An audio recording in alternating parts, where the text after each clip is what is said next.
And joining us today on the Book Talk segment, great to welcome a woman who's written a very fascinating book. It's called The Secretary, A Journey with Hillary Clinton from Beirut to the Heart of American Power, joined by BBC correspondent for the State Department, also has done work on NPR and has a really interesting job. Kim Ghattas joins us today by telephone. And Kim, good to talk to you. How are you today? Good morning to you, Doug. Or good afternoon already. Yeah, it's good to have a chance to chat with you for a few minutes. I read through the book, and first of all, is it a fun job to be on that kind of beat? You're traveling with the secretary, just reading through the book. You're up at all hours of the day and night, aren't you? Yes, but you know, when you love your job, it doesn't matter how exhausting it is, you still love it. There are moments when you want to throw the towel in, but you pick up again and get back on that plane, and you never forget that it is a very special job, that you are watching history in the making often, and I try never to forget that. I try never to become blasé about what it is that I do, because I feel very strongly about my job as a journalist. Yeah, one of my colleagues down here in Sarasota, Kim, Gary Schuster, he formerly covered the White House, Jimmy Carter and Ronald Reagan years. He's told some great stories about, riding Air Force One and the different planes. Of course, you did that with Secretary Clinton, and he tells some great stories in the book. So you got to get used to flying, don't you? We certainly have to love flying, otherwise you have to like it and be able to get on a plane. Otherwise, you've got a little bit of an impediment there doing your job, traveling around the world with the Secretary of State.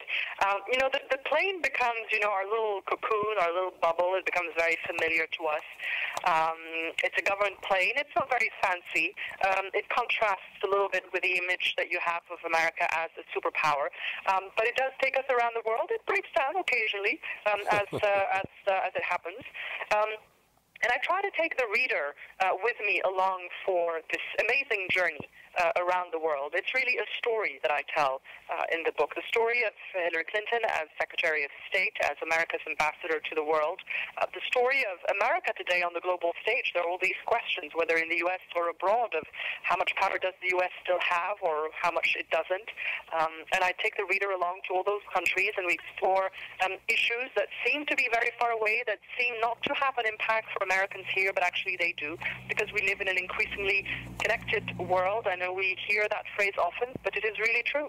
Yeah, being someone like yourself who was born outside the U.S., you're born in Beirut, did that give you kind of, obviously it does give you a different perspective, but were there any surprises or things you didn't expect traveling with Ms. Clinton?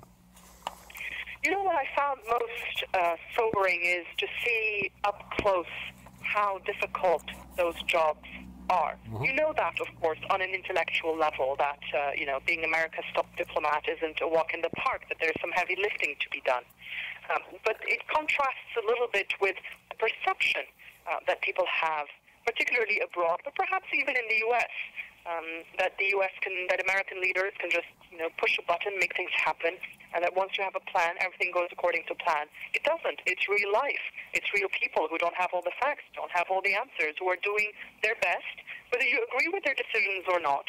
They're fallible human beings. They're in these difficult jobs, and they try to do the best they can to carry out the policies of the president. And that's really the tale that I try to tell in my book. So perhaps it was not a surprise as much of a full realization of what it really takes to be America's top diplomat. Yeah, how did you get the access to start with to get this assignment? Did you kind of put in for it? Did the BBC ask you to do it, or how did this come about?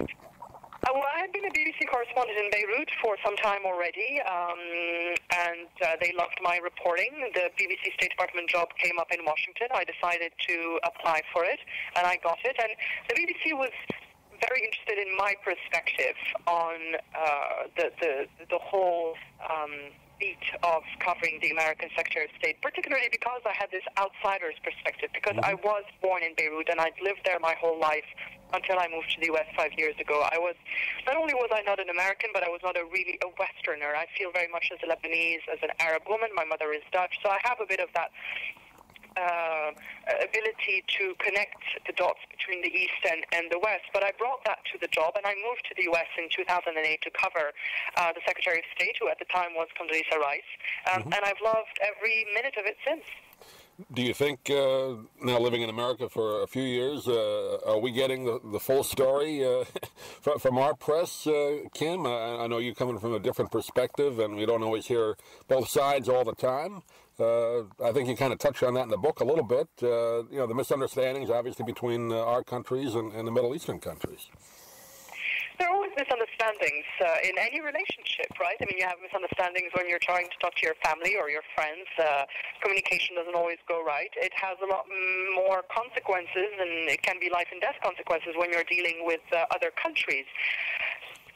What I try to do in my book is to bridge this gap in perceptions and to try to bring a nuanced image of how the rest of the world perceives the U.S. It's not all black and white, and I try very much to rise above, the din of stereotypes and cliches, and to tell a fuller, more complete picture. Because, in the media, as we all know, we face constraints. There are time constraints, there are space constraints in newspapers. You can't tell everything.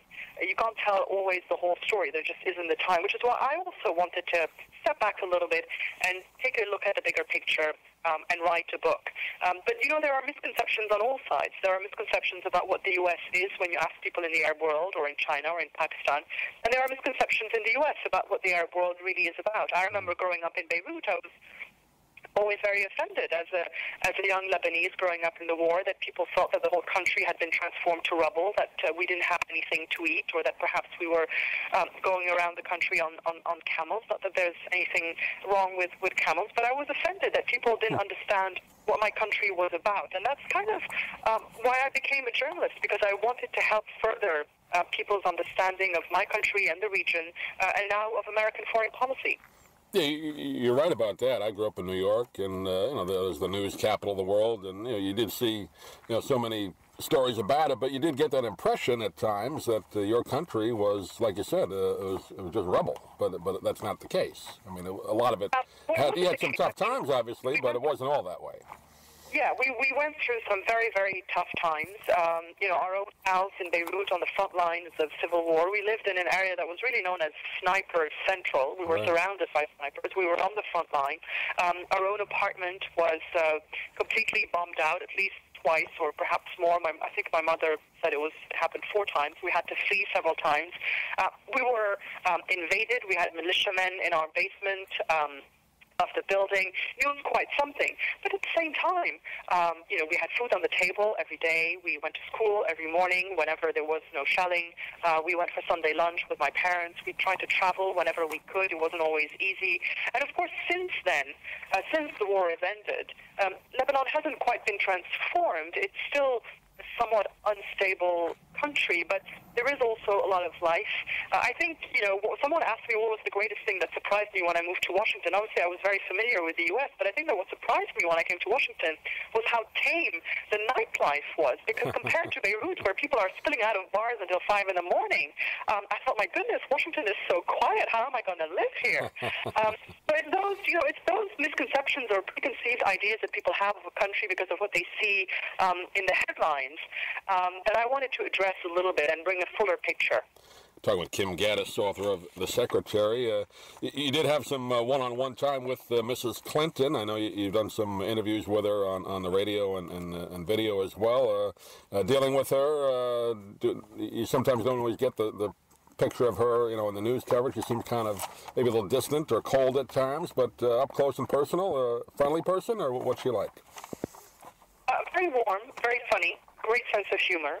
Can be very firm in her demeanor when she's talking to world leaders. Of course, it isn't all cuddly and chummy.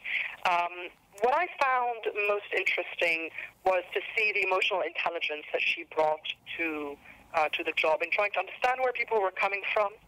And when you understand where someone is coming from, it makes it easier to figure out how you're going to get them to go where you want them to go. That's the art of diplomacy. Right. And what I try to do in my book is really paint a multidimensional 3D portrait of a woman who's been on the public stage for so long in the United States, whom everybody feels they know, but she herself has told me that she feels she's the most known unknown person, or the most unknown known person, rather. It's like, celebrities, any celebrity. You think they're your friends because you see them on television every day. You think you know everything about them, but really you don't. And I certainly don't pretend to know everything about Hillary Clinton, but I try as much as possible to paint an accurate, fair portrait of the woman as she does her job. You'll see her at her best and sometimes at her worst. You'll see her with makeup and without makeup. And whether you like her or not, you will learn something new about her. You will rediscover her. Do you get a sense, Kim, obviously she hasn't led on, but the speculation is, she'll sit out a while and then she'll have to decide if she wants to run for president. Does she give any inkling of that to you that you can talk about? Well, I wish I could tell you that she'd whispered the answer in my ear before leaving her job as Secretary of State, but she didn't. I think she hasn't made up her mind herself. If my observations of her are correct over the last 4 years, she is someone who's flexible and pragmatic. She will not do anything to undermine her chances, but she will not make a decision until the moment that she really has to. And a lot of different factors will play into her decision-making. Yeah, she's a fascinating political person and celebrity, if you want to call it that. Whether you agree with her or not, she is a fascinating person, and this book really gives a great portrait of her, Kim. You did a great job with it. It's called The Secretary. We've been talking with Kim Ghattas today. Kim, give out a website. People get a hold of the book or get a hold of you if they like. Absolutely. I'm on Twitter at BBC Kim Ghattas. We're on Facebook. You can find me and follow me on Facebook under my name, Kim Ghattas, and also come and read up on the book and all the updates on Facebook. You can like the page. It's A Journey with Hillary Clinton. Great. Kim, pleasure to talk to you. Hopefully we can do it again, and thanks for being with us today. Thank you very much. Thank you.